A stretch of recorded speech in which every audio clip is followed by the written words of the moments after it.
I don't happen to see you because I'm looking at my notes, then just wave and either unmute yourself or wave, and Nate will help you out. But we're going to open this morning with a prayer from our Book of Common Prayer. It's a prayer for the oppressed. The Lord be with you. Also with you. Let us pray. Look with pity, O Heavenly Father, upon the people in this land who live with injustice, terror, disease, and death as their constant companions. Have mercy upon us. Help us to eliminate our cruelty to these our neighbors.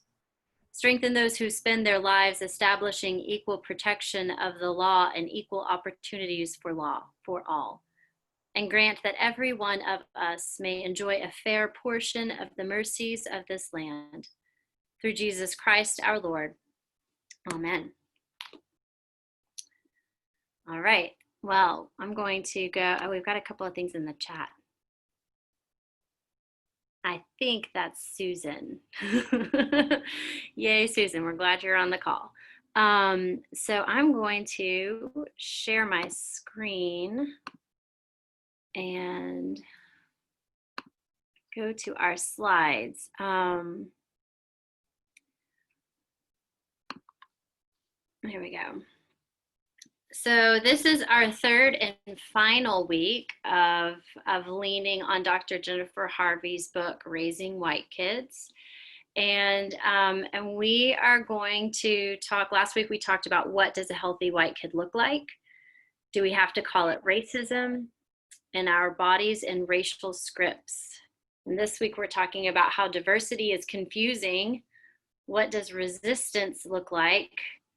And then we conclude. So beginning with diversity being confusing. This was a chapter, if you're reading along, this was a chapter that kind of took me by surprise because she named something that I really honestly thought only I experienced. And instead found that she dedicated a chapter to it and that it's not that uncommon at all. And so we're going to spend a good bit of time on that. And I don't know, I feel like it's a difficult concept to articulate. So I'm glad she's articulated it for us. But she talks about how without yet having conceptual clarity, children and teenagers in contemporary US contexts hear the word racist thrown around constantly among their peers. And that's true.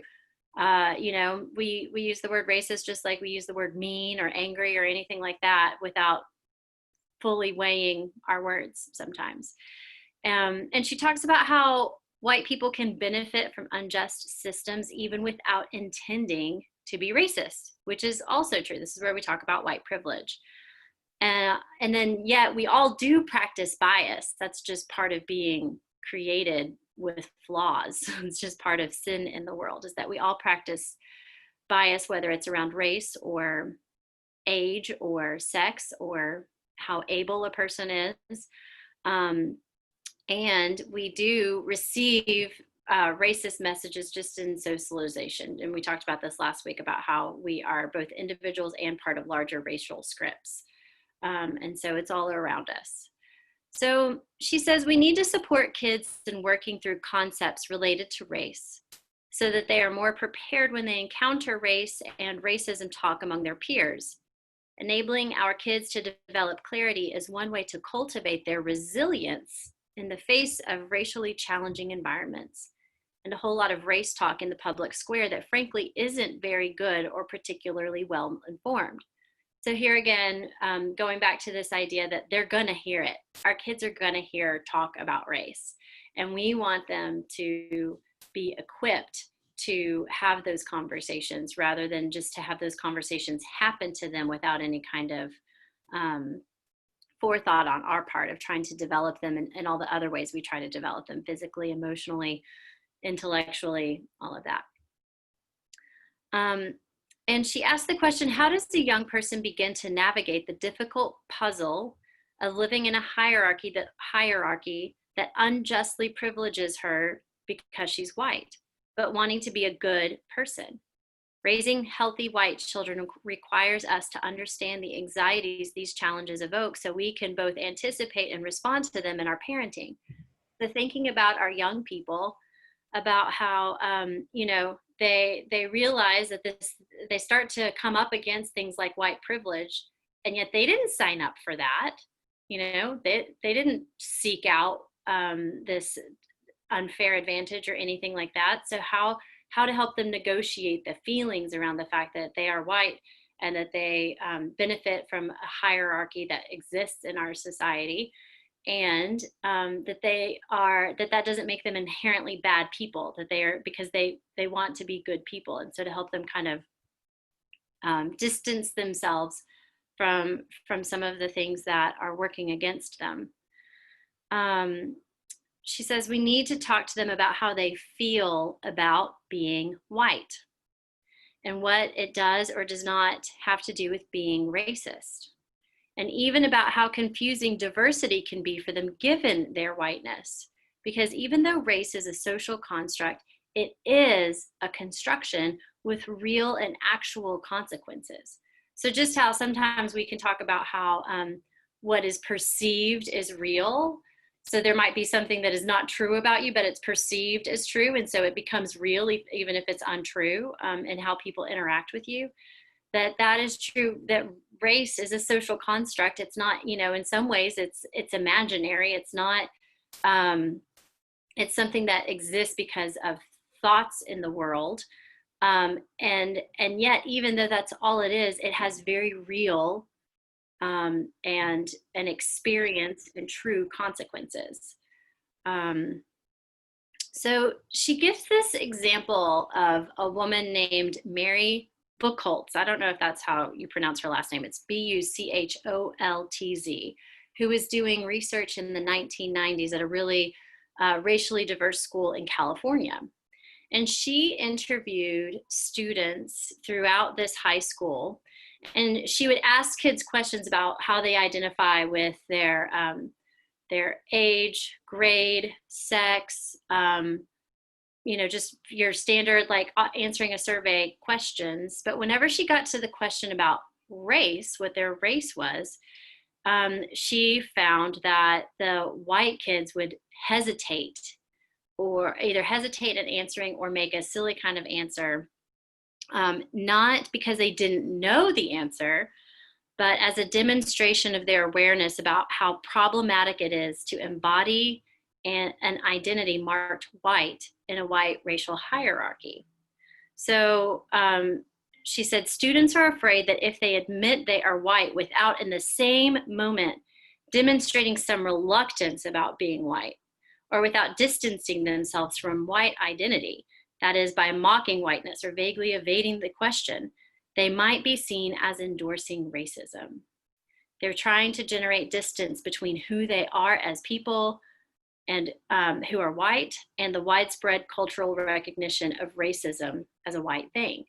And so this idea that the kids couldn't answer white with pride or with comfort, the same way their peers could say Black, Latina, Native American, whatever, that they didn't, there was a discomfort around their saying that they were white because of the implications of whiteness in a racially diverse school. But it wasn't just because of that hierarchy. It was also because this sense of, she talks about this sense of when you are in a place that celebrates diversity, that it's essentially celebrating everything but whiteness. And so whiteness becomes uncool. And so she says, imagine being immersed in a context where celebrating racial diversity is the publicly endorsed norm. You know very well, though, that celebrating your own specific diversity, whiteness, is forbidden. The reality that this is forbidden is probably not openly acknowledged or explored, however. How could whiteness be or become anything other than uncool in such a context? You can't embrace your race while everyone else gets to do so.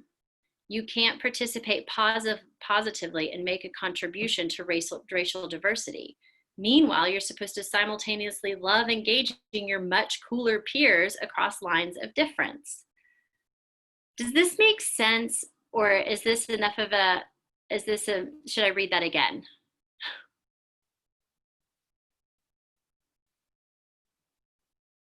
I see someone biting their lip. I see some questioning. I think I'm going to read it one more time. Okay. Imagine being immersed in a context where celebrating racial diversity is the publicly endorsed norm. You know very well, though, that celebrating your own specific diversity, whiteness, is forbidden. The reality that this is forbidden is probably not openly acknowledged or explored, however. So, this idea that we're celebrating diversity, and that includes all kinds of diversity except whiteness, and that, but we don't talk about why we don't celebrate whiteness. And so, the white kid is left feeling like they are somehow uncool because we can't even talk about their whiteness because it becomes this taboo thing. And so you don't get to embrace your race or have like white pride in the same way that others do. And you can't participate positively and make a contribution to racial diversity because you're the antithesis of diversity. And meanwhile, you're supposed to simultaneously love engaging your much cooler peers across lines of difference. And how confusing that is for adults, for adults, but even more so for kids that are just trying to even figure out where they are in the social structure and different things like this. So she talks about how it can cause resentment among white kids and even self-segregation, which is something that we've talked about in our evening classes a little bit. Because students may be skeptical or hostile about school-sponsored diversity programs. It's kind of, I feel like we've come across this before, where the school has this really well-meaning program around diversity, and kids are just like, oh no, diversity again. And it's not because they don't appreciate diversity, but it's because they don't know what part they're supposed to play in it as white people. Lauren? Yeah. Kimberly and I have been having conversations, and this, by the way, this whole program has been wonderful for sparking conversations, by the way. Good. We've been having a lot of conversations about words and their meaning and their context. And diversity is one that, just in your last little discussion there, hits me as, it's coming to me as if it's diversity from something. Diversity is being diverse from being white. Yeah. When, if you look at the actual definition of the word, diversity says that it is, multi-spectrum in some frame of reference, right? Mm-hmm. Mm-hmm. And so it seems to me that we've got this connotation of diversity that we've developed as a culture, that if we could revisit it in the context of it is diversity in that it is whatever it is, multi-ethnic, multicolor, multicultural, multi-religious, we could have a much healthier conversation and kids wouldn't feel uncool in that context. I think you're right that right now it's kind of, they're set up as opposing things. It's either diverse or white, instead of white being a part of the diversity. Is that what you're saying? Exactly. Okay. Yeah, I think you're right. The woman, Mary Buchholz, says, in the end, she determines that white students' negative views towards diversity are a symptom of not having access to what she calls a meaningful ethno-racial identity.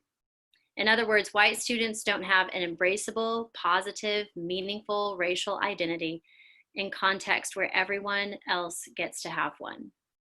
As a result, they become deeply alienated from the whole enterprise of diversity. And I would add, by extension, they become alienated from commitments to racial justice.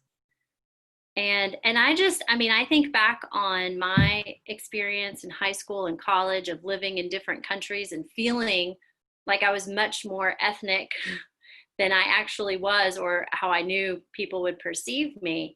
And always just kind of having this wish that I were somehow considered more ethnic, or that I actually was more ethnic. That was something that, can y'all hear that?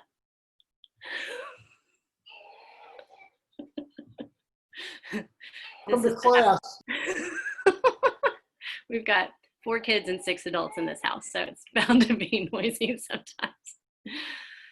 But yeah, I had this longing to be. I wished that I was ethnic, because being ethnic was cool and being white was not. And I thought that I was a total anomaly and feeling like that. And I was really surprised to find that that was something that somebody actually studied in the 90s, was the idea of whiteness being uncool, and it giving white kids this just lack of space to be able to explore their own racial identity because of the oppression associated with it. So she says so our children learn silence around this experience very quickly. If race is taboo in so many ways, it is even more taboo to talk openly about what it's like to be white. I wonder if that rings true to any of you. And if it rings true to us as adults, how much more it rings true to our kids.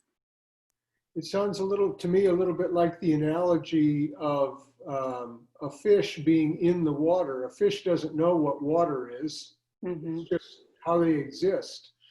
And for many of us who grew up in a non-diversified environment, being white is just kind of who we are. And it's hard to think about it in a different context sometimes. Yeah.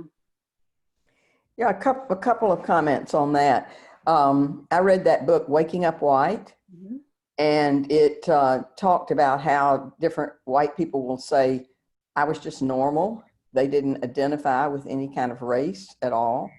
And so that's one thing I think we can think about.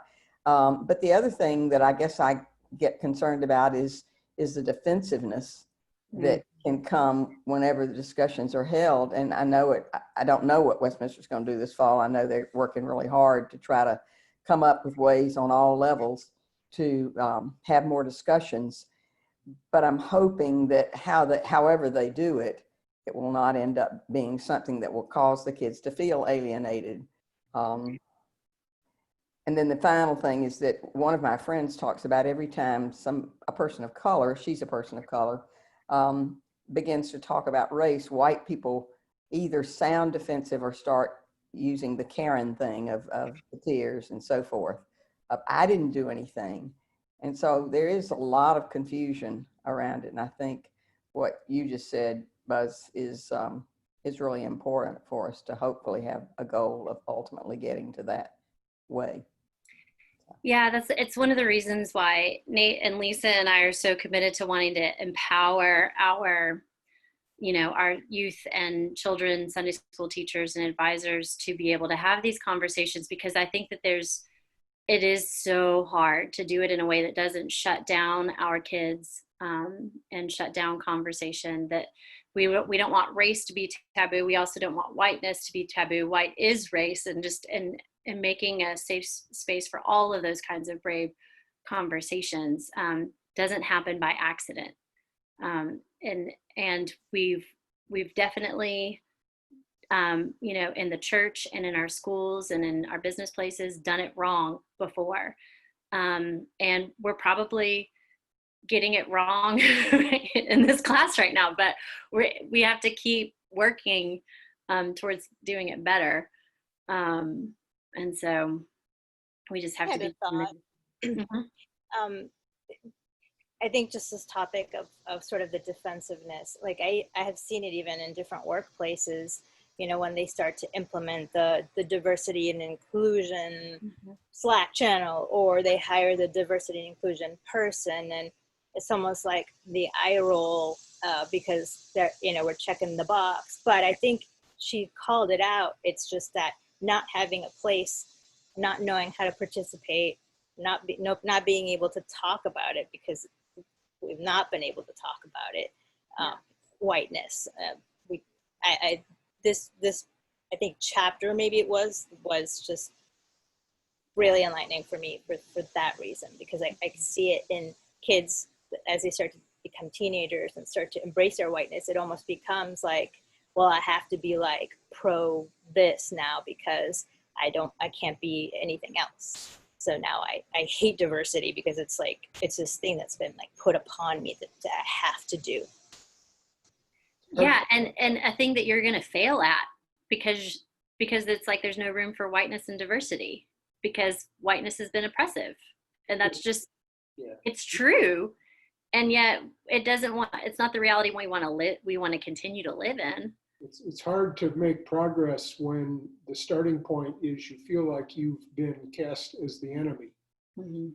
You know, and you've got to figure out, how do I get out of that space? I mean, that's work that we have to do, but it's also work that collectively we have to be able to have conversations without that being the starting point.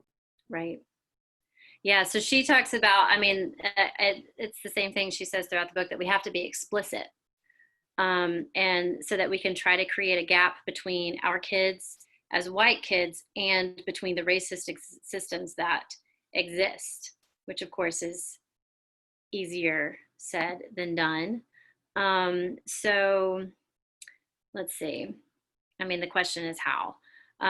She says that offering white youth a meaningful place to stand means sharing with them models of white people, those who have lived in the past and those who live and are active today, who live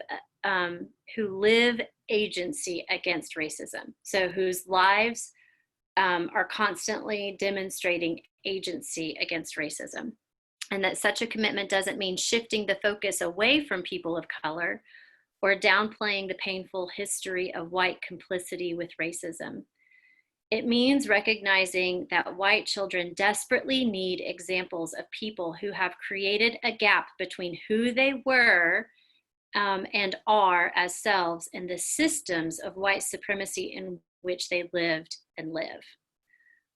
So being able to look to people who have widened that gap between who they are and the system in which they find themselves, so that our kids can see examples of that and start to find ways to create those same spaces and same gaps in their own lives.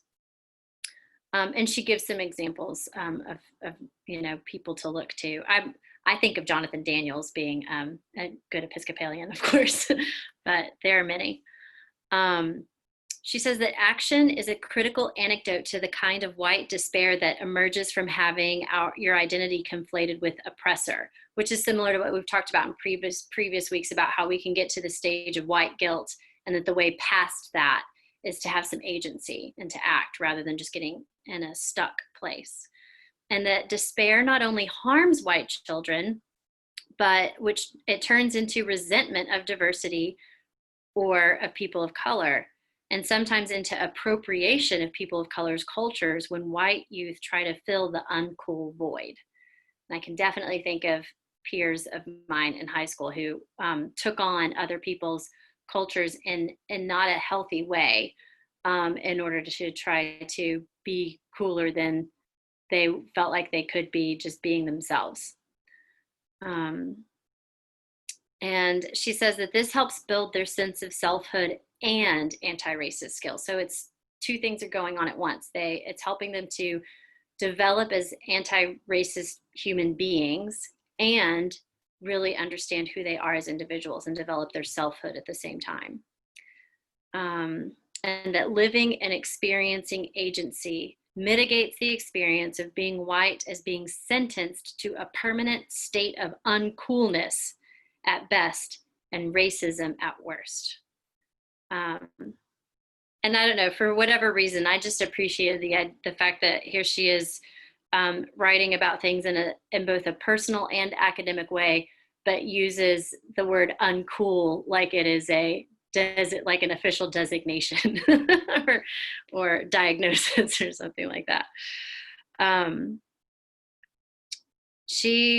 few weeks ago, I was talking about Beverly Daniel Tatum's book, Why Are All the Black Kids Sitting in the Cafeteria? She refers to her again this week, saying that she uses this visual of racism being a moving walkway, like what you would see in the airport, and how if you stand still on the walkway, you're still being carried along. And so the walkway, we let the walkway take us where we're already going, even if we're standing still. I personally get annoyed with people when they stand still on the walkway. I always want to breeze past them, but regardless, that even if you're not doing anything, that it keeps you moving in that direction. And she compares that to do nothing racism or passive racism. So the idea that when we say, so kind of like the difference between being not racist and anti-racist, the idea that even if we are not actively participating in racism, that if we're on this walkway, that if we're not acting against it, that it's still pushing us forward, moving us in this direction of passive racism. And that active racism is what happens when we walk in the same direction as the walkway. So anti-racism would mean to walk against the flow, and to understand that structural racism is the thing that built the walkway. And so in any given moment, situation, or even context, we can ask and explore with our kids, where is the walkway taking us right now? That is, I mean, my kids are young and they still know what those airport walkways are. I think that they would have some idea of this, but to understand that there is a thing, a racial structure that exists, and that is that we are not the walkway, that we are on the walkway, and that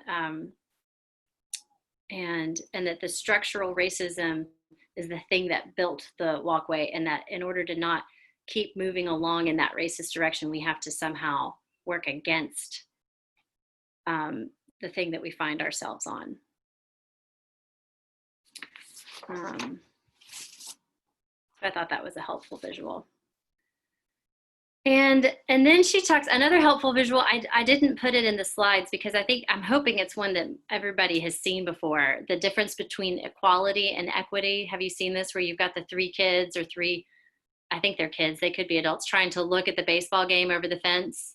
And in one picture, it says equality, and all three are standing on the same size box to look over the fence, but they're three different heights. And in the second picture, it says equity, and the shortest one is standing on the tallest box, and the middle one is standing on a middle box, and the tallest one is sitting on the shortest box, so that at the end, all of their heads are at the same place where they can all peer over the fence.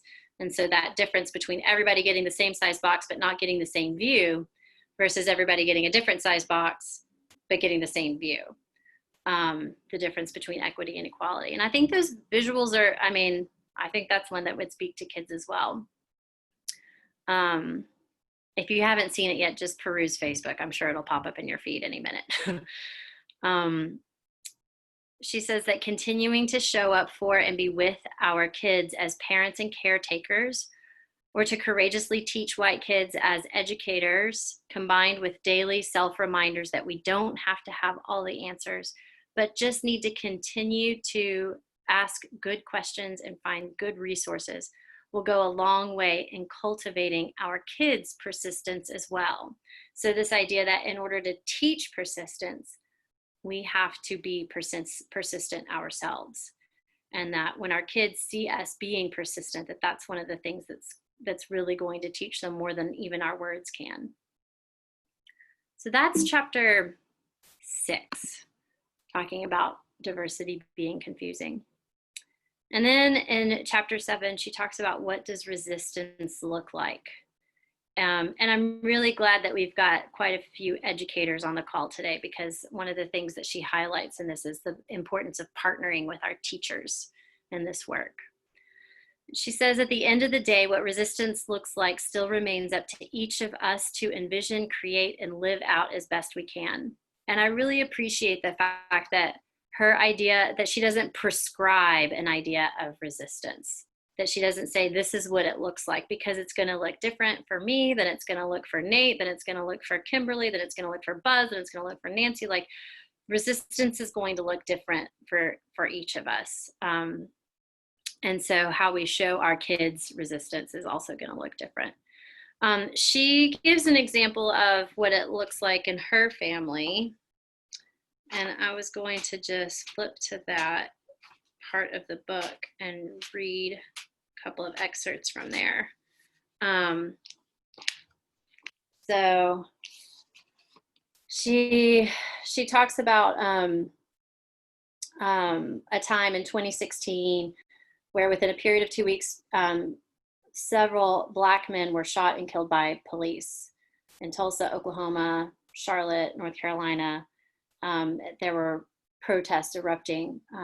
And so while all of this was happening, she was driving with her kids. And so this is the story. She says, we were driving to school and a segment on National Public Radio came on about the protests taking place in Charlotte. I noticed my kids get quiet in the back seat and made a conscious decision to let the story play. When it was over, I turned the radio off before another story could come on. Then I kept driving and said nothing. After a few moments of quiet, my 7-year-old said, Mama, if you were in Charlotte right now, I bet you'd put on your Black Lives Matter t-shirt and go out there with them. I probably would, I said. Over the next few minutes, we pursued a conversation about the story. My kids' respective understanding of what they had just heard varied, which made sense given their 2-year age difference. But they both asked questions, and I tried to answer them and follow their lead. I felt myself distancing the line between too much information and not enough, but I tried to be truthful and clear.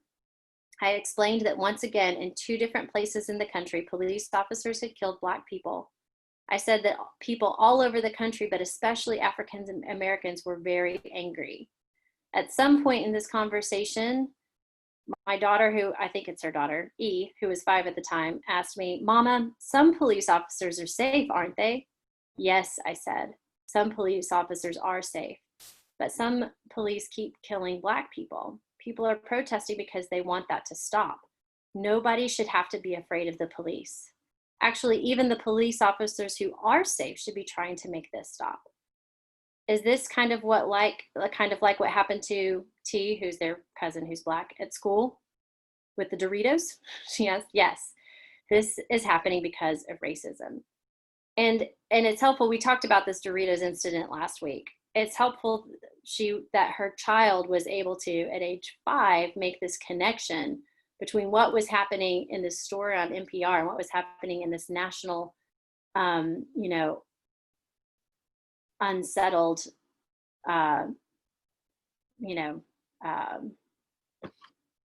season of unrest and anger with her cousin and this kid not letting him smell the Doritos at school. That she was able to put that personal incident having to do with her cousin at school with this big national, the bigger script.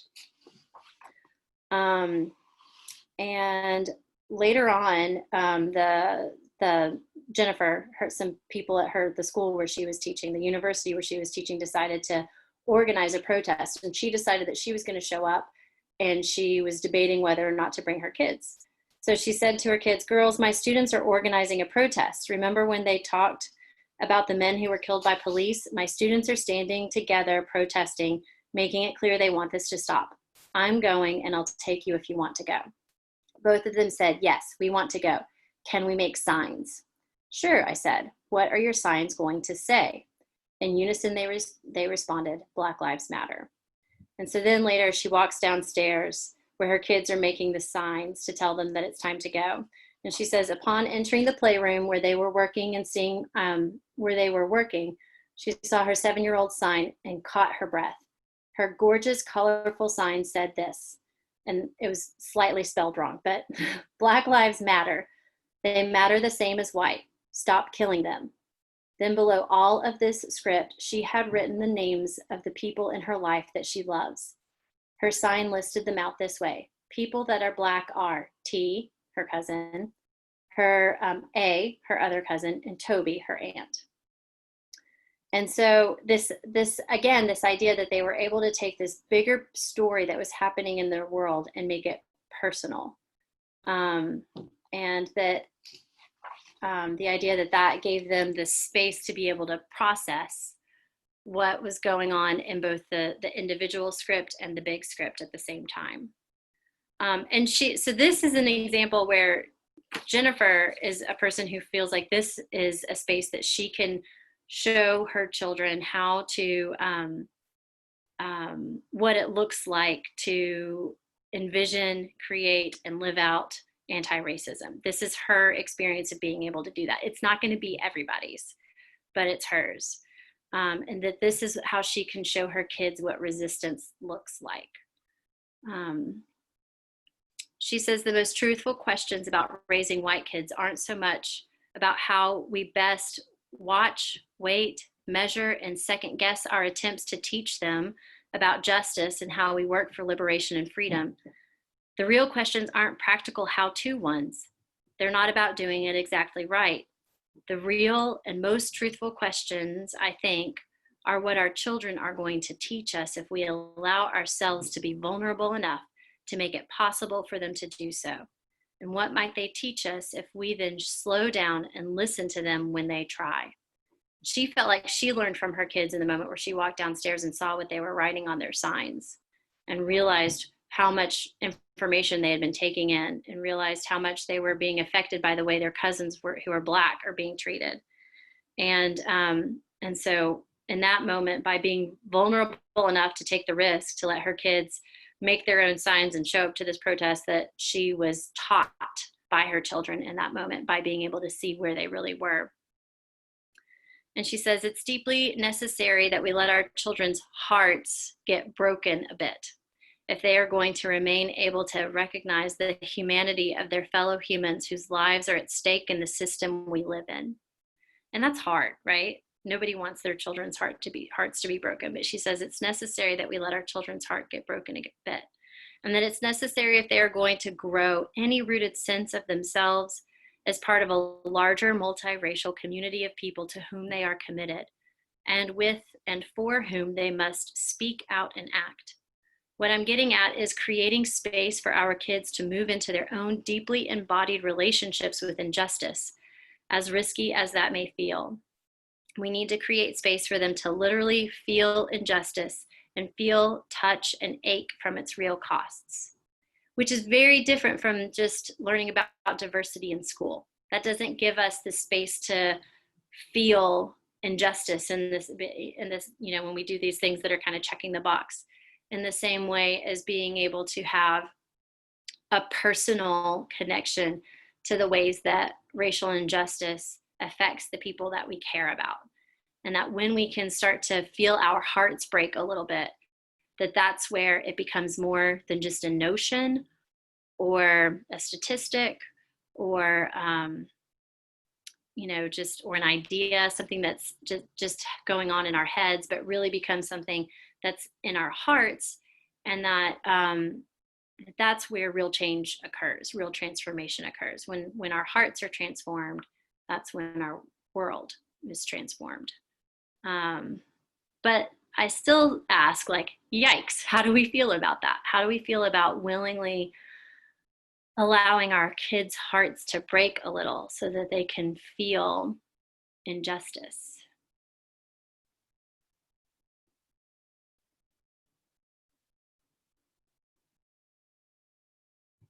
I'm going to take a sip of tea so that you can answer that.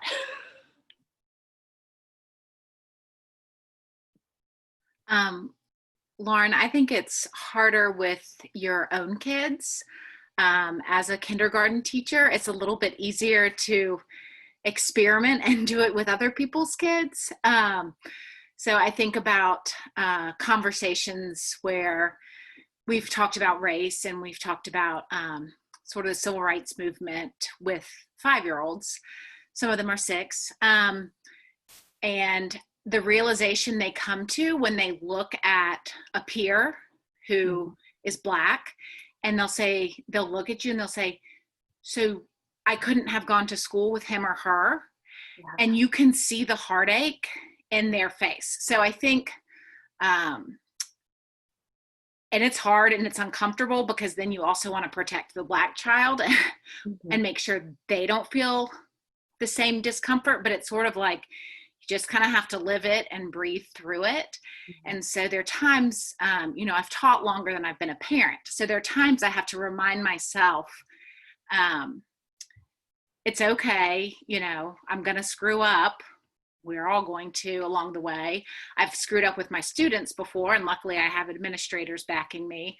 I'm going to screw up with my children, and luckily I'm close with my parents and I have their support backing me, and a husband and my child's father who can help. But it's flat out hard. Yeah. But I do think the more you do it, the easier it gets. Yeah. Our son goes to a school in Buckhead, and it was a little over a month ago, there was a hashtag started by Black kids who'd gone to the school, and it goes from, pre-K to high school. And it was Black at AIS, a hashtag, and it was all of the racist experiences that they had felt. They were posting them on Instagram. So it became a real big thing for at least I felt it was. So we went at dinner time. I just started to read through some of those at the dinner table. We'd never had a conversation about race. Our son is 9. I hadn't felt like he was old enough, but I decided he's old enough. He needs to know what's going on at his school. He needs to know what it looks like. He needs to learn these words that he's never heard before. That was like, for me, the moment of like, his heart needs to start breaking. He needs to see what really goes on and what his Black peers are experiencing, have experiences that his teachers are doing, and maybe the white kids aren't realizing it, or just staying quiet. But it's sort of the ugly reality that this is going on, has gone on, keeps going on.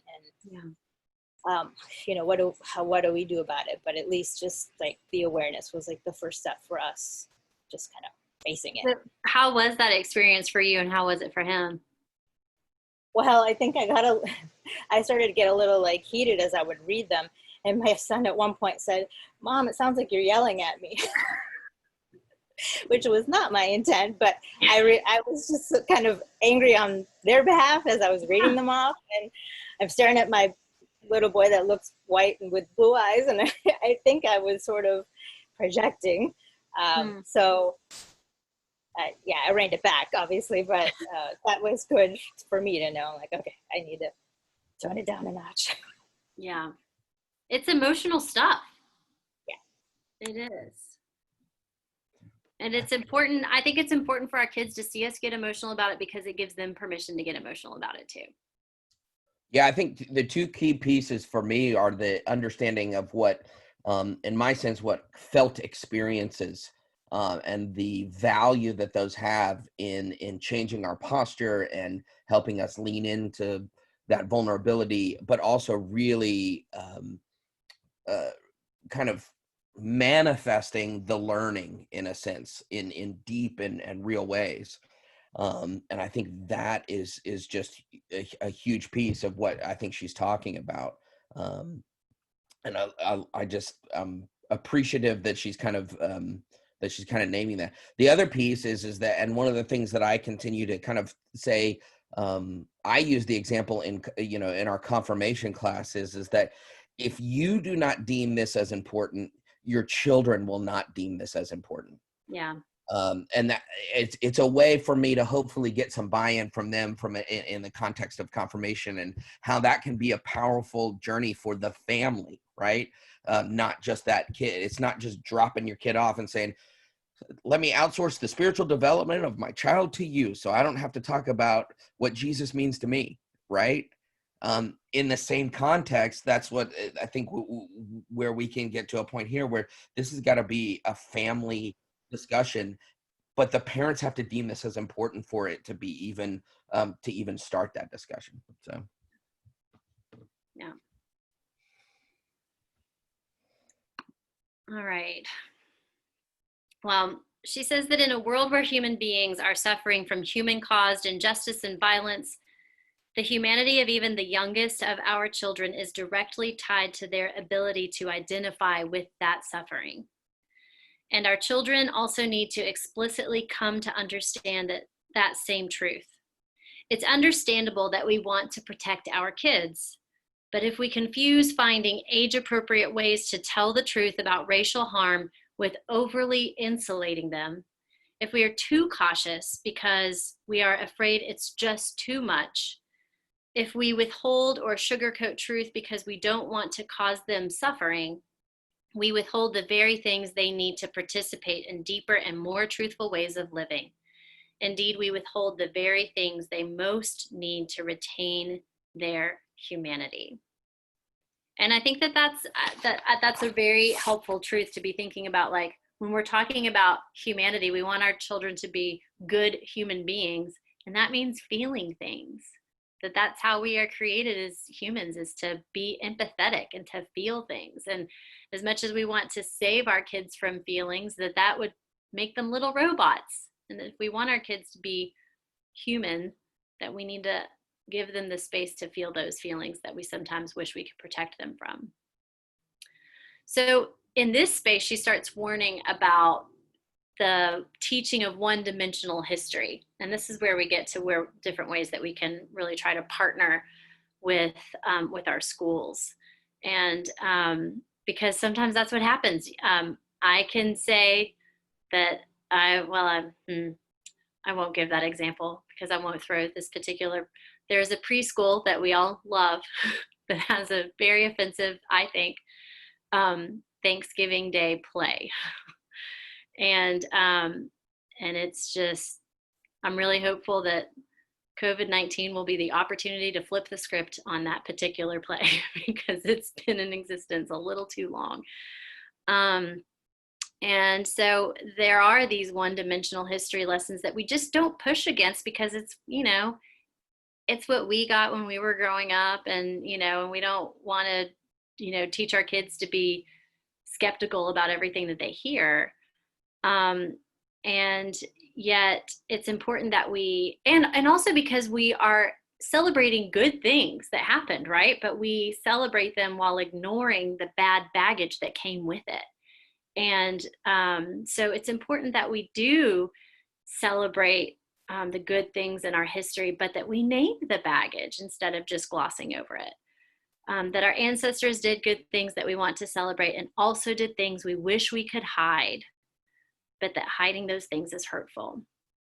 So she talks about this woman, Melanie Morrison, who she heard speaking, and who said that we have inherited intergenerational legacies of silence or looking away, of pretending not to notice, and of numbness to the pain of our racial legacies. And the long-term effects of representing the truth means we are the people, she said, who don't even know how to begin to feel what we feel. That because we've been often taught this one-dimensional history where, George Washington is a saint because he did a lot of really great things, but, also did some bad things, that when we only name that one side instead of naming both sides, that we fail to give ourselves the ability to work through those feelings and then give our kids that same space. So she calls this complicating history, and which is essentially just naming how and why it's complicated. History is complicated, and we should let it be complicated instead of trying to oversimplify it. And she gives the example of George Washington, saying, and that sometimes it'd be easier to say that he was just doing what others at the time did, like with regards to slavery. It's easier to talk about him having wooden teeth instead of teeth that he took from a slave. And how we should not try to judge him or other people of his day by today's standards. But she says there are several problems with that argument. It erases the truth that Black people of the time knew that slavery was wrong. It ignores the truth that some white people who participated in the practice of slavery knew that it was wrong and chose to do it anyway. So there is a sense that was the common practice, and that, George Washington was just a man of his time. And yet it's also true that even at that time, there were people that knew that slavery was wrong, and that it's important that we name those things. And which doesn't mean that we have to ignore the fact that, George Washington is the reason we had the American Revolution and that this country exists. Like we can say both of those things. It doesn't have to be cancel culture, right? It's just it's complicating history. It's naming the complication that already exists, so that we can name it in our current day and age. If we ignore the complicated history, then we're going to ignore it today. And that's not going to get us any closer to racial justice. So we complicate history by asking questions and encouraging our kids to ask questions too. And so an example would be if a kid comes home from school talking about what they learned about somebody, and it doesn't totally ring true with your knowledge of a fuller sense of history, asking your kid questions about it, and if they don't know the answer, encouraging them to ask their teacher about it, and not to assume that their teacher's going to shut that conversation down, but that you might actually be giving that teacher the opportunity that the teacher's looking for to be able to complicate history alongside you. She goes back to the example of taking her kids to that protest, and says that early in life is a time to bring our children into spaces where they watch us with others model available and appropriate responses to injustice. The earlier in their lives that they witness and feel the energy and connection of people gathered to raise our voices together and insist things must be changed, the more we build their sense of agency that change is possible. And so I've been trying to think of times, and I'd like to hear if y'all can think of some times where you felt like you learned this from your own parents or mentors, adult mentors in your life, where you learned either how to speak up or how to ask questions or how to resist or how to practice agency. I can remember my mom taking me to vote and making sure that I knew what we were doing, and how important it was to vote. I wonder if y'all have any examples from your own childhood, because that's what we want to offer our kids too. Lauren, when I was probably in my early teens, my parents, and I had two older brothers, but they were 7 years older, so they were, out of the house by the time all of this took place. But we used to sit around the dinner table and have all kinds of extraordinarily spirited discussions about a lot of topics. And some of it was politics, some of it was science, not much in the way of spiritual discussions, because that's, quite frankly, not how I was raised. I was raised kind of knowing of the church, but not in the church. And for me, it gave me what I think is something that is extremely important for our kids to have today, and that is, critical thinking skills. How to look at multiple sides of an issue and start to ferret out what makes sense or what fits in with my value structure, and with what equality is versus injustice, or just what's right and wrong. And sometimes my parents would take the antagonistic, just the opposite position, just to see what would happen. And then sometimes I'd turn it around, do the same thing to them. So we got pretty spirited in these things, and it's actually been an adjustment in our family, because other branches of our family haven't had that experience, and they look at it as an argument. And I just said, no, we're just having a conversation here. But I think it's important to do, because I think it's something that there's a big difference between teaching our kids to think and indoctrination. Yeah. And because if they're indoctrinated, they don't learn how to think, and that's an enormous disservice to their future growth and progression and success and all that. Right, because somebody else could just as easily come and influence their thinking. But if they know how to think for themselves, even if you wish that they would think differently, at least they're thinking for themselves. Well, she talks about how engaging with schools and speaking up when you see something that needs to be changed, and realizing that your teacher may be your ally. So not going into this conversation with like, I'm going to show that teacher, but instead going into the conversation realizing that the teacher and the administration could be your allies that might be so relieved to know that you are there as an ally for them as well. And that, so always approach teachers and administration with the assumption that they are on your team. And she says, it's actually not at all uncommon for one white person breaking silence to free others up to do the same. So it doesn't just happen with, with teachers and admin, but also with fellow parents, who there might be another parent in your classroom that is just so relieved that you said something and that you find a new friendship and an ally in speaking up in the first place, that your speaking up gives other people permission to speak up too. And if you feel permission to speak up because someone else has spoken up, to make sure you acknowledge that to that person, because it could give them the courage to do it again next time, when they're, instead of wondering whether or not it was worth the risk. So this is from the conclusion. Let's see, I'm actually going to turn to this page rather than try to read it on the screen. It's just the last bit, the last two paragraphs of the conclusion. She says, we are a nation in crisis. Creating a different future requires that we tell the truth about that. Whole communities of children, teenagers, 20-somethings and beyond are caught in neighborhoods and systems that are heavily patrolled by police, in which there exist school to prison pipelines, who are boxed out from high quality education.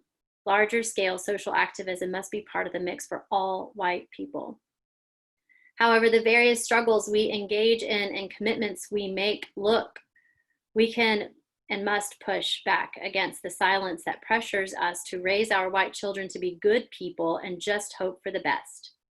Going in, challenging taboos, speaking against racial dynamics, being brave not only impacts the world we live in, it teaches and equips our children to do the same. Our children can grow into citizens, neighbors, friends, and family members able to resist, dissent, create, and construct as we equip them through race-conscious nurture toward healthy white identity today, tomorrow, and throughout their lives. Another world is possible. May it be so. So I am going to stop sharing the screen. In case there's anybody that wants to just respond or ask a question, or I'm wondering about, where do we go from here?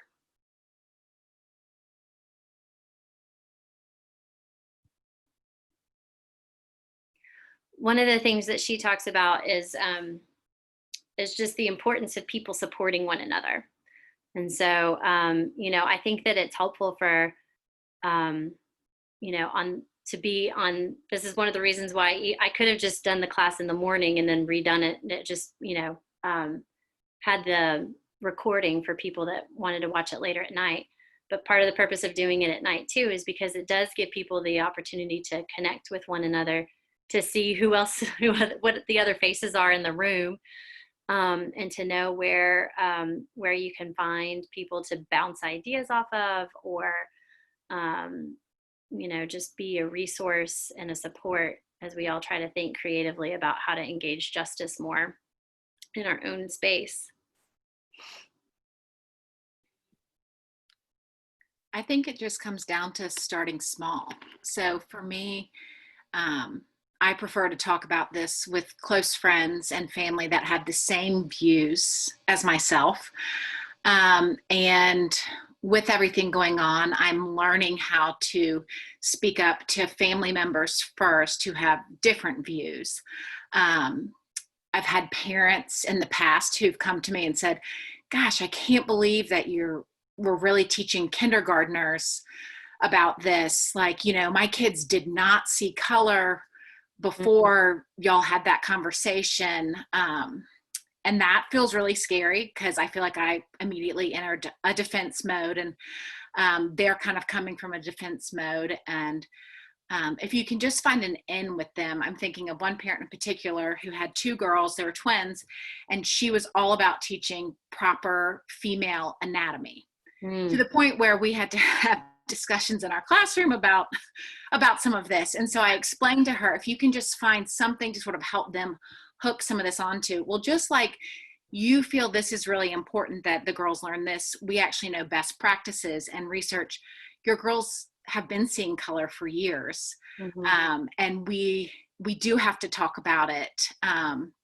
Just like you want them to be able to properly name female anatomy and talk about sexuality, this is just as important. But it was really hard for her to see because she was a white woman. Mhm. So she was coming at sort of what she wanted to empower her children with. But it was also a great tool for us to be able to sort of hook on what, you know, people of color are coming from and just the importance of talking about it. Yeah. But it's hard and it's scary. I mean, I have had to say things to my own father where we disagree.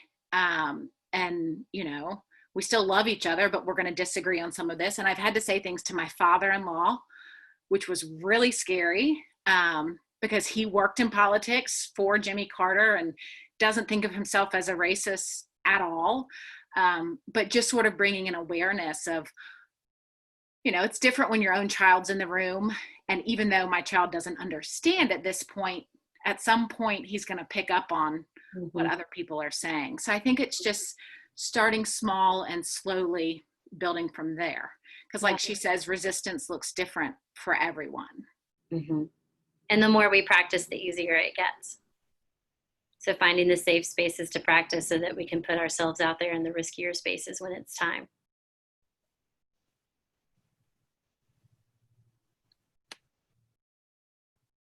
I think one of the things that sessions like this, and I would encourage more of this, um, is that it gives people an opportunity to practice a little bit and to perhaps synthesize what their thinking is. We've had so much data coming at us and so many emotional statements coming at us that to try and knit a picture of what works for us is hard. And it causes us to have to maybe change some things that we just took for granted. And this kind of, these kind of programs give us pretty safe space to do that. And as Mary said, it's the ability to practice. And the more you practice, when you say that, you're right, the more you practice, the easier it gets. And the more you practice, I think also the more open you become to hearing, you know, what other people have to say. And maybe that resonates with you and causes you to change something. Yeah. It's not just practicing speaking up, it's also practicing listening. Yeah. All right, well, it's 11:15 and I don't want anyone to miss Kathy's sermon. So so let's close in prayer. We'll do the Lord's Prayer. The Lord be with you. Let us pray. Our Father, who art in heaven, hallowed be thy name. Thy kingdom come, thy will be done on earth as it is in heaven. Give us this day our daily bread, and forgive us our trespasses, as we forgive those who trespass against us. And lead us not into temptation, but deliver us from evil. For thine is the kingdom, and the power, and the glory, forever and ever. Amen. Amen. Thanks, friends. Thanks.